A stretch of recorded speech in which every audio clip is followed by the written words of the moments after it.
और होली, ये 4 पर्व हैं। वास्तव में ये 4 महापर्व हैं और संवत्सर के अंत में फागुन की पूर्णिमा पर जब होली आती है तो होलिका का वर्णन सामवेद से लेकर के जैमिनी, महर्षि जैमिनी के मीमांसा दर्शन में है।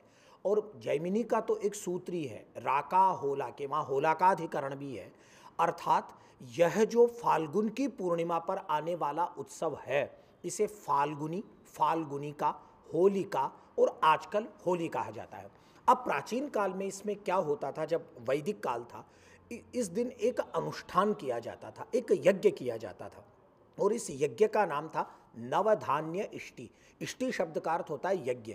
जो खेतों में फसल पक आई है, चने की, जौ की, गेहूं की, उस फसल को ऐसे थोड़े ही खाना है। उस फसल को जो अग्नि देवता हैं उन्हें समर्पित करके प्रसाद के रूप में उस अन्न को ग्रहण करने का जो दिन है वह दिन फाल्गुनी पूर्णिमा है। इसीलिए इस त्योहार का एक वैदिक नाम और है और वह नाम है हुताशनी। जिस दिन, हुताशन शब्द का मतलब है अग्नि, अग्नि में जिस दिन नए धान्य, नए धान्य के लिए एक शब्द यजुर्वेद में आया है वाज।